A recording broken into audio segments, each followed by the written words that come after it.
받을지어다. 우리 주여 오시옵소서. 아멘. 제가 몇 년 전쯤에 이 아이들과 함께 성경학교 마지막 날에 어디를 갈지 이 선생님들하고 의논을 한 적이 있습니다. 그런데 이 선생님이 위에로 박물관을 가자고 하는 겁니다. 그래서 이게 과연 아이들에게 맞는 건지 대단히 걱정이 많이 됐습니다. 그도 그럴 것이, 이 박물관이라는 곳을 아이들이 좋아할까? 무슨 어디 놀이체험이나 눈썰매를 타는 것이 훨씬 나은 것이 아닌가라는 생각을 했는데, 결국 선생님들이 모두 이곳을 추천해서 그곳으로 가게 됐습니다. 이곳은 일명 진짜 이름은 아니지만 연탄박물관이라고, 우리들 50년대 60년대 이 생활상을 보여주는 그런 박물관이었습니다. 그런데 아무런 기대도 안 했는데 제가 가서는 정말 좋았던 기억이 있습니다. 왜냐하면 거기에서는 옛날의 거리가 모두 재현되어 있었기 때문입니다. 그러니까 요즘은 다들 이 아파트밖에 없지만 옛날에는 이 한옥, 그리고 최근에 발달한 또 슬래브 집이라는 이 양옥 사이에 이 골목길이 이렇게 나 있던 그런 시대였던 것입니다. 그래서 그때는 무엇이 있었냐? 이 동네 아이들이 골목에서 놀기 때문에 이 골목대장이란 말이 있었습니다.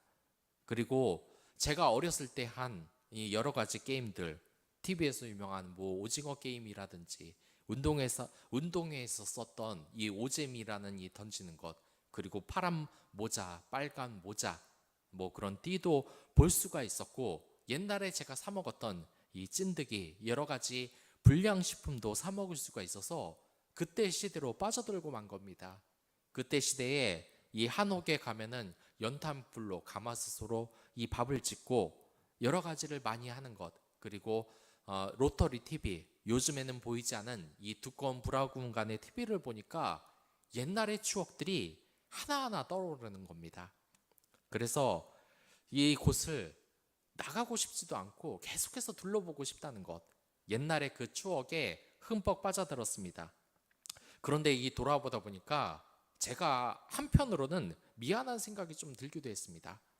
왜냐하면 이게 아이들에게는 별로 그렇게 감흥 있는 것이 아닐 텐데 하는 생각이 들었기 때문입니다. 이 아이들은 어떤 아이들입니까? 이 최신 신식 아파트에 또한 스마트 게임을 하는 이 아이들이 이러한 옛날 정치가 나는 이러한 곳에 오면 뭐가 좋아할까라는 생각이 들었지만, 제 생각은 틀렸습니다. 이 아이들은 정말 이 옛날의 이 시대의 물건들을 체험해 보면서 좋아하는 겁니다. 이 달고나를 어떻게 만들까, 이리저리 이런 체험이 정말 신기롭고 좋게 느꼈다고 많은 아이들이 이야기를 하는 것입니다. 생각을 해보면 우리 사이에 이 레트로가 유행을 하는 것이 바로 이러한 것이 아닌가 합니다. 이 대전에서도 허름한 이 골목길이 뉴트로 골목으로 이렇게 나오고, 예전에 70년대, 80년대, 90년대 가수들이 2020년도, 30년 이렇게 지난 시점에서 다시 나와 인기를 끄는데, 저같이 나이 든 사람뿐만 아니라 이 젊은 사람들도 이것에 대해 열광을 한다고 합니다. 그래서 이런 레트로 열풍을 이제는 뉴트로라고 한다는 겁니다. 그런데 이를 통해서 우리가 생각해야 될 것이, 우리의 신앙의 레트로 바람이 한번 불어야 되지 않겠냐라는 생각이 들었습니다. 이 생각을 해보면 우리 이 믿음의 선조들은 어떤 생활을 했습니까? 이 기도원에 가서 정말 밤을 새서 새벽까지 기도를 하고 철야 기도를 하고 나오고, 속설에는 이런 말이 있었습니다. 소나무 전도사라고 해서 이 기도를 하면서 소나무를 붙잡고 하도 이 기도를 열심히 해서 이 소나무 기둥을 뽑았다고 해서 소나무 전도사라는 이런 별명을 가진 사람들도 있고, 또한 이 가을에는 어땠습니까? 이 청소년들이 문학의 밤 행사를 한다고 여기저기 차를 팔러 다니고, 그리고 악기를 연습하고, 이 하나님의 그 영광을 돌리는 문학의 밤에 이 추억이 우리에게 있지 않습니까? 또한 이 크리스마스 때는 어땠습니까? 크리스마스 때는 이 새벽에 이 하나님의 이 영광이 너무나 감격스러워서 아이들이 초를 들고 이 집 저 집 돌아다니면서 골목길에서 찬양을 했던 그 아름다운 추억이 있지 않았습니까?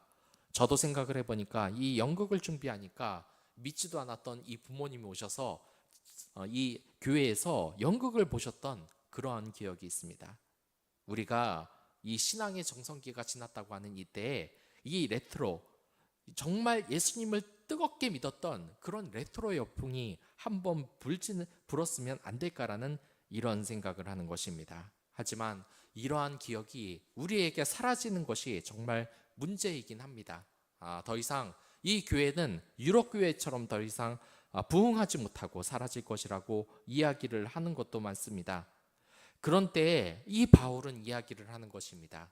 지금 주를 사랑하지 아니하면 저주를 받을지어다. 예전에 주님을 뜨겁게 사랑했던 그 기억이 정말로 우리에게 중요하다고 말하면서 우리 주여 오시옵소서 마라나타라고, 우리 주님이 예전에 내가 봤던 그 주님이 우리 앞에 나타나는 일이 다시 나타나야 한다고 지금 이야기를 하고 있는 것입니다. 그런데 우리가 이런 과거의 기억이 과연 왜 필요한가에 대해서 의문을 품는 사람들이 있습니다. 그 코로나에 대해서 이 미국 스트레스 협회에서 조사를 한 적이 있습니다.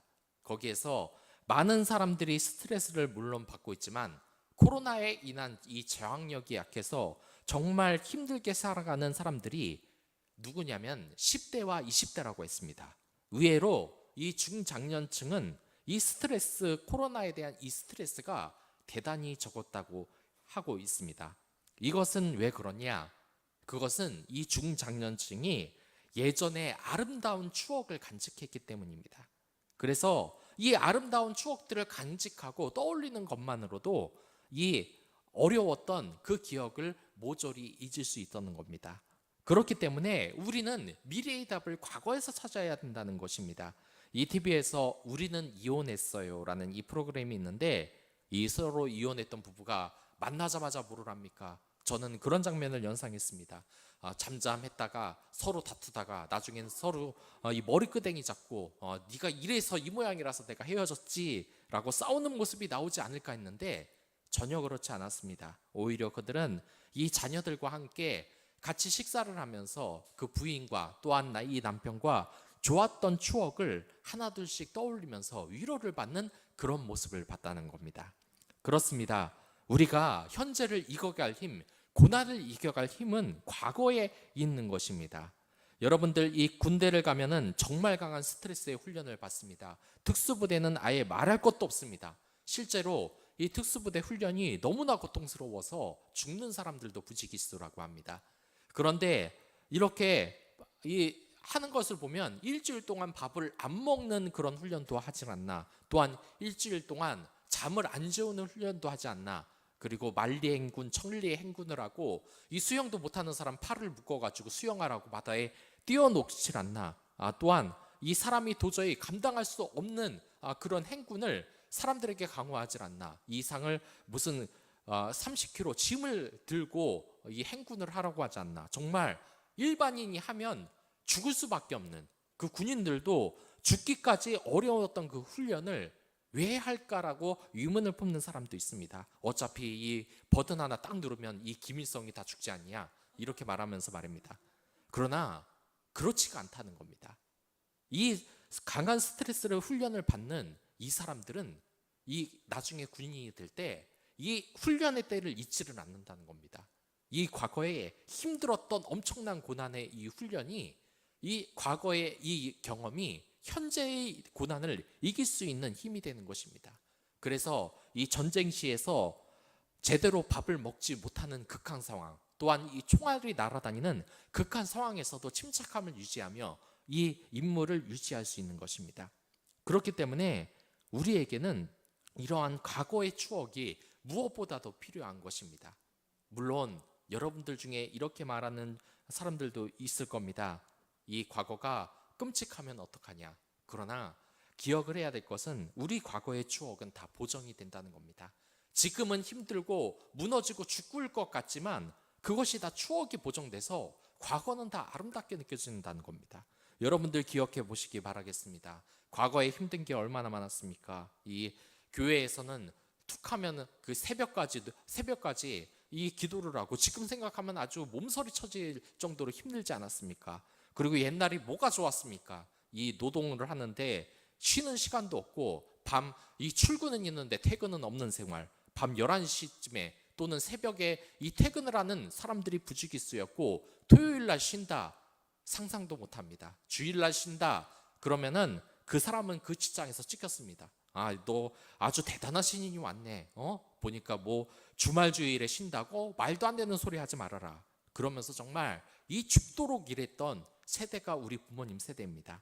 하지만 그럼에도 그들은 다 그 추억을 아름답게 기억을 하고 있습니다. 왜냐? 추억이 보존되기 때문입니다. 모든 것이 아름답게 포장되고 기억이 되기 때문입니다. 우리의 신앙도 마찬가지입니다. 과거에는 정말 왜 어머니 아버지가 이렇게 교회를 가라고, 교회 가기 싫어 죽겠는데 그러면 억지로 일으켜서 이 교회 예배 한번 빠져졌다 하면 난리가 나고, 왜 성경책은 맨날 외워야 되는지, 그 가기도 싫은 수련회 가서 왜 자꾸 성경을 외우라 그러는지. 하지만 나중에 다녀오면 어떻습니까? 그것이 추억이 되고 정말 소중하게 다가오지 않습니까? 그렇기 때문에 이 과거의 레트로의 신앙을 우리가 기억하는 것이 중요하다는 것입니다. 여러분들도 이 TV를 통해서 많이 봤을 겁니다. 이 TV를 보면 그런 내용이 나오는데, 한 영화에서 이러한 내용이 나옵니다. 그 어떤 형사가 자기 아내를 납치한 이 사람을 잡기 위해서 섬으로 들어갑니다. 그래서 이 섬으로 들어가서 아내를 결국 찾기 위해서 이리저리 단서를 잡다가 나중에 반전이 나오는데, 사실 이 형사는 형사가 아니었고 정신병 환자였습니다. 그리고 이 자기가 찾았다는 이 아내도 사실은 자기가 죽였습니다. 근데 왜 그 사실을 모르고 자기가 형사라고 이렇게 생각을 하냐? 그것은 자기가 아픈 기억을 모두 스스로 보정을 했기 때문입니다. 그래서 이 자기 아이들을 죽였던 이 아내를 자신이 스스로 죽였다는 기억은 모두 까먹고, 자기가 이 스스로 아내를 죽였는데 그 기억을 자기가 감당하기 위해서는 너무나 고통스러우니까 모든 것을 다 재조립해서 이렇게 과거에 아팠던 기억을 모두 싸그리 잊어버리고 자기가 이 아내를 찾아다니는 형사로 이렇게 생각을 했다는 그런 겁니다. 근데 이게 추억 보정에도 마찬가지입니다. 과거의 이 기억, 얼마나 어려운 것이 많습니까? 옛날에 학교에서 구타든 수십 번에 당하고, 그리고 이 독재 정권 속에서 정말 불합리한 일을 당했던 사람들도 많습니다.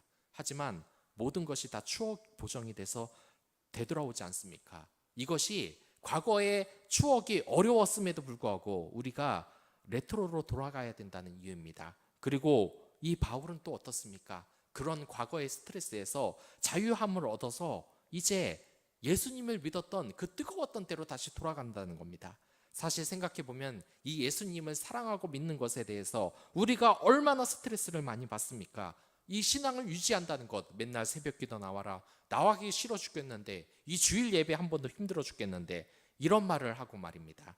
하지만 바울은 분명하게 말합니다. 네가 첫사랑을 찾으라고, 예전에 그 기억을 찾으라고. 만일 주를 사랑하지 아니하거든 저주를 받을지어다. 이것은 지금 신도들에게 저주를 내리는 것이 아닙니다.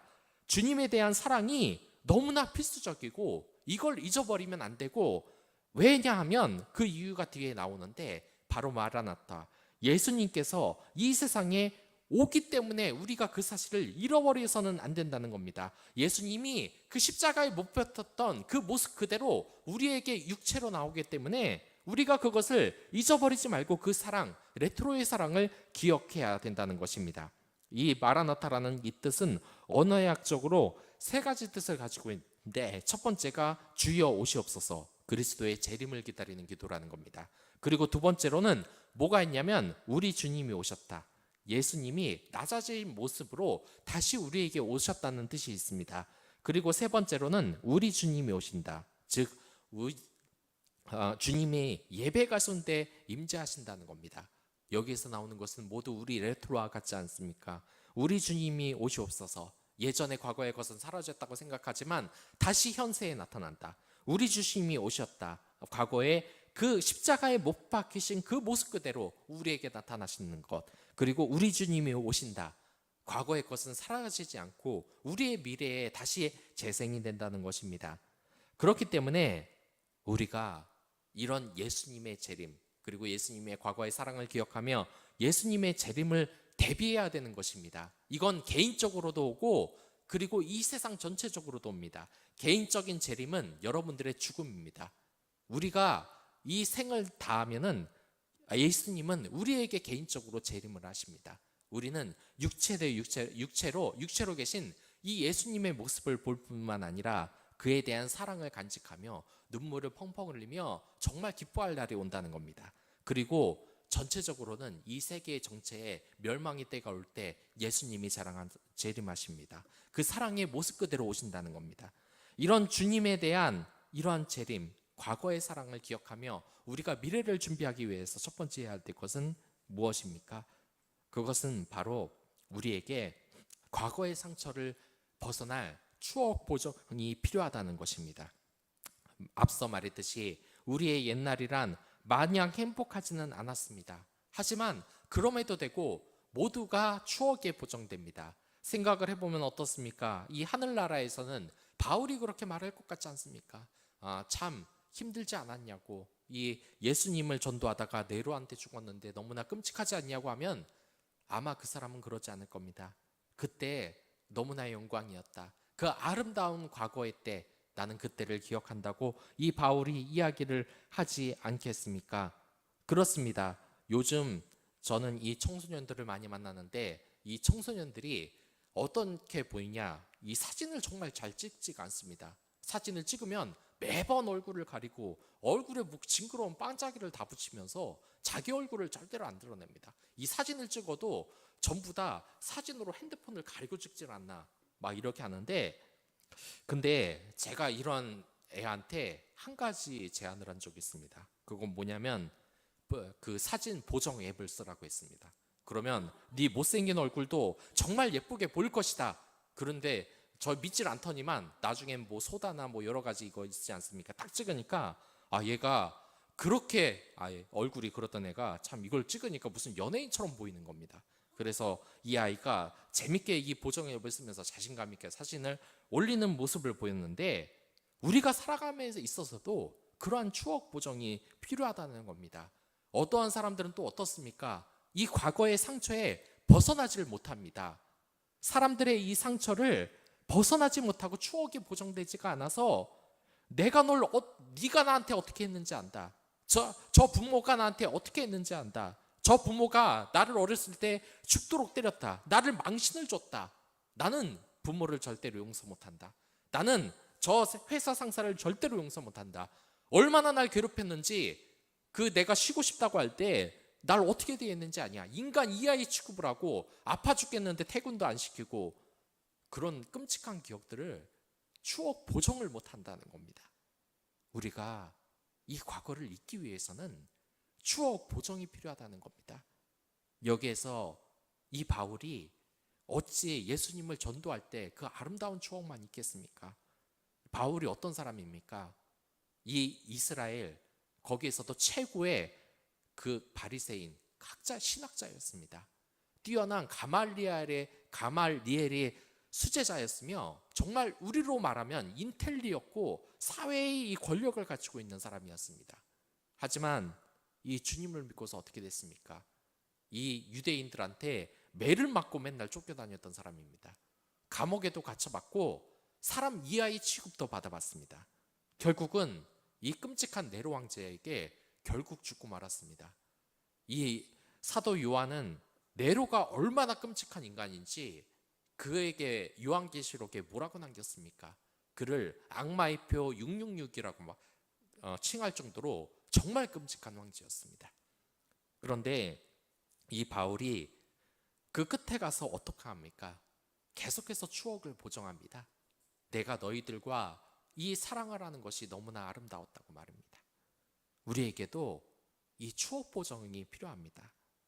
내가 사랑하지 못하고 저 사람 때문에 끔찍하다, 이 과거에 계속 얽매이는 것이 아니라 이 추억 보정이 우리에게 정말로 필요하다는 겁니다. 그리고 두 번째로 우리가 기억해야 된다는 것은 이제 과거의 것을 새롭게 뉴트로로 만들 필요가 있다는 겁니다. 저는 저번 주에 이 민속촌에 들은 적이 있었는데 거기에서 이 신나는 디스코 음악이 나온 적이 있습니다. 근데 거기에서 YMCA라는 이 노래를 들었습니다. 그런데 여러분들에게 묻고 싶습니다. 여기에서 나오는 이 YMCA가 과연 무슨 뜻인지 아십니까? 근데 저도 뭔가 이상합니다. 저는 이 그 신앙의 대단히 위대한 이 사람 중에 하나인 존 워너메이커에 대해서 이야기를 한 적이 있습니다. 그리고 대단히 많이 감동을 받았습니다. 이 사람이 가장 많이 도와준 잔치가 바로 YMCA로 이것은 기독 청년회를 뜻하는 것입니다. 그래서 처음에 이 YMCA라는 이 미국 가요를 들었을 때, 팝송을 들었을 때 저는 그런 생각을 했습니다. 아, 이거 기독교 노래구나라고 생각을 했는데 나중에 보니까 또 이게 아닌 겁니다. 왜냐하면 이 노래가 디스코텍에서 나오고 그리고 대중적으로 대단히 많이 불려졌는데 아무리 생각해도 이상한 겁니다. 왜 이렇게 기독교 노래를 이렇게 가요에서 많이 부르지?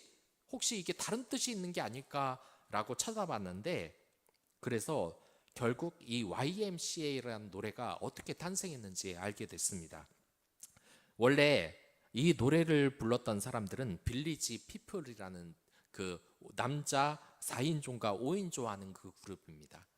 근데 이 사람들 절반이 동성애자라는 겁니다. 그래서 이러한 말이 많았습니다. 이 YMCA가 동성애를 찬양하는 노래라고. 그 가사를 한번 해석을 해보면, 노래의 가사를 해석해보면 이런 노래가 나옵니다. 당시 이 YMCA라는 이 건물은 기독교 청년회에서 농구나 수영 또는 건전한 스포츠를 할 수 있는 그런 건물이었습니다.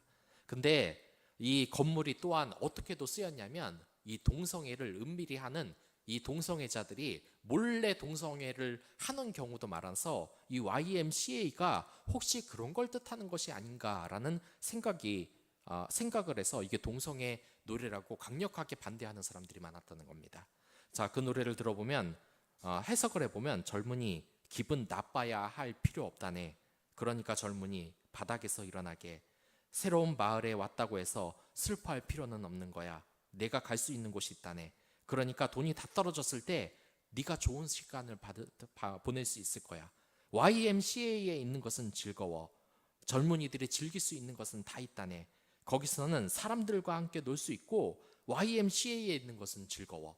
자, 이게 어떻게 들립니까? 이게 동성애 하기 위해서 YMCA에 간다는 그 뜻으로 들립니까? 사실 이것에 대해서 그렇게 해석한 미국 사회인들이 많아서 이 기독교 단체에서도 어마어마한 이 반대가 일었다고 합니다. 근데 이 작곡한 사람이 결국 나와서 이 YMCA라는 이 가요를 만든 배경에 대해서 설명을 했습니다. 그것은 뭐냐면 자신이 정말 아주 우연히 길을 걷다가 YMCA 간판을 봤다는 겁니다. 근데 그 기운이 떨어지는 그때에 이 YMCA 이 건물을 보니까 사람들에게 활력이 될 것 같아 그 노래를 썼다는 겁니다. 그리고 이 노래는 기독교 청년회의 YMCA에 가라는 뜻을 가지고 있지 절대로 동성애를 강요하는 노래가 아니라고 분명하게 밝혔습니다. 그러니까 이 기독교 단체도 오해를 풀고 그 사람들과 화해를 결국 했습니다. 물론 이 빌리지 피플 사람 중에 절반 이상이 동성애자이기 때문에 그렇다고는 하지만 그렇다고 해서 이 노래의 기독교적인 뜻이 나빠지는 것은 아니라는 겁니다.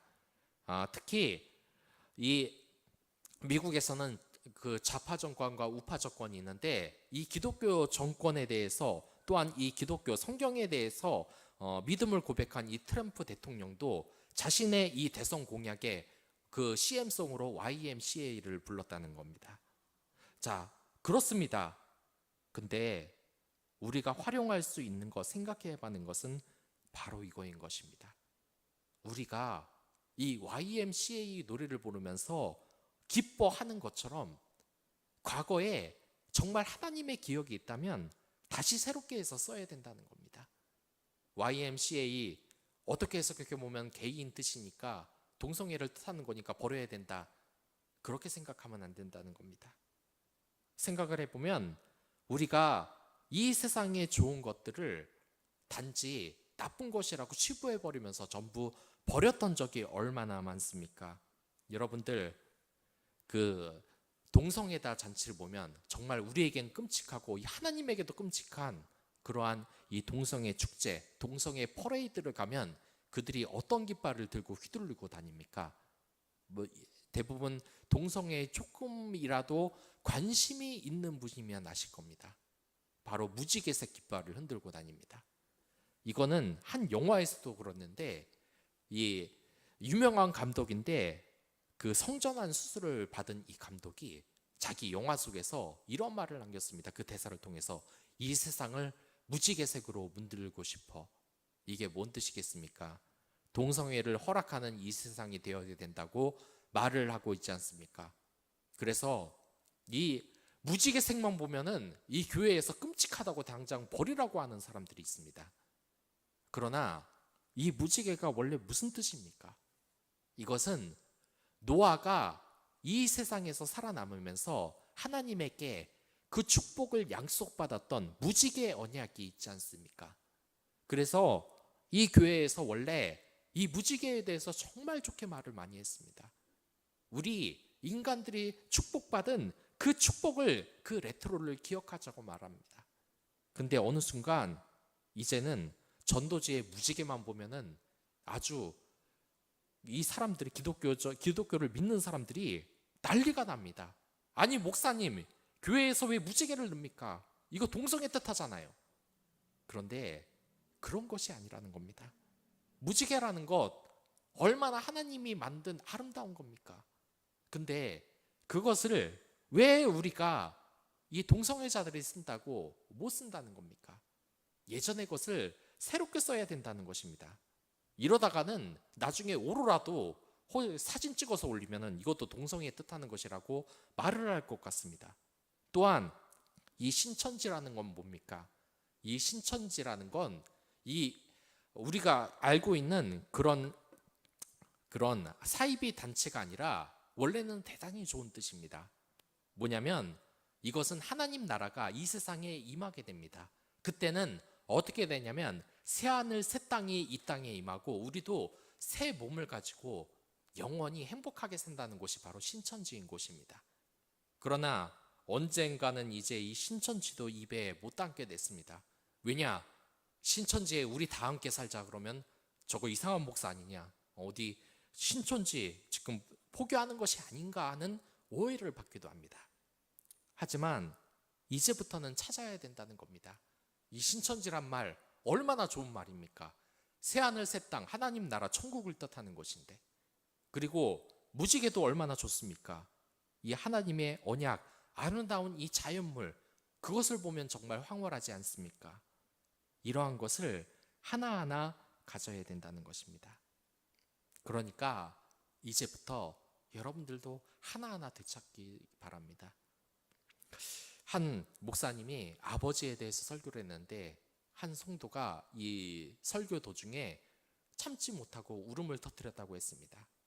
왜 그랬는지 알고 보니까 이 아버지가 자신을 학대했던 기억 때문이라는 것입니다. 그런데 그 목사님이 말하는 게 이 아버지가 무슨 뜻이었겠습니까? 그 자신을 때렸던, 정말 죽여도 선찬을 그런 아버지를 기억나게 하기 위한 것입니까? 그렇지 않습니다. 이 아버지의 진짜 뜻은 자녀를 위해서 뭐든지 할 수 있는 사람을 뜻한다는 겁니다. 그런 레트로로 다시 돌아간다는 겁니다. 여러분들, 이 추석이나 설날에 되면은 이 시골에 가면 어떻습니까? 친척들이 여러분들 보면서 어떡합니까? 아유 우리 배기 실은 누구 왔네 하면서 쥐어받고 욕을 하고 쌍욕을 퍼붓고 매를 듭니까? 절대로 그렇지 않다는 거죠. 그를 진정으로 사랑하고 한 핏줄로서 생각하며 좋아해 주지 않습니까? 한 기독교인의 이야기인데 그 집사님이 어렸을 때 이 사고로 아버지와 어머니가 모두 다 돌아가셨다고 합니다. 그래서 이 집사님은 결국 이 고모님의 이 손에 커졌다고 합니다. 그런데 이 크면서 사춘기가 되면서 이 고모가 싫었다는 겁니다. 왜냐하면 이 고모와 같이 사는 것도 어색하고 마음도 안 맞고, 그래서 이 고모와 자신은 정말 끊임없이 싸우고 너무나 사이가 멀어졌다는 겁니다. 그래서 이런 고민을 갖다가 이 목사님에게 말하는데, 그거 더 기도하라는 겁니다. 그리고 그 고모의 마음의 그 진실이 뭔지 다시 되돌리고, 또한 고모와 소중하지 않았던, 또한 소중했던 이 기억을 떠올려 보면서 그 고모에게 정말 감사한 것은 없었냐라고 떠올리라는 겁니다. 그랬더니 이 집사님이 기도를 하면서 떠올렸다는 겁니다.